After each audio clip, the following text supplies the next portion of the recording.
Am I the only one can't cook unless I mop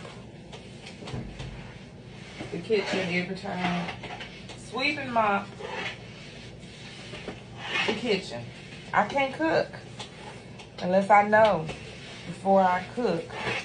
And I'm the only one that has to consistently, even if it's clean, I still want to run a mop or clean up the kitchen before doing any cooking.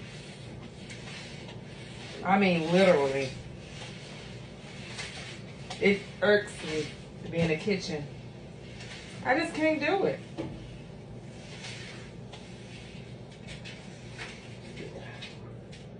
Just tell me. Am I the only one that got to mop and sweep and mop and clean the kitchen before cooking?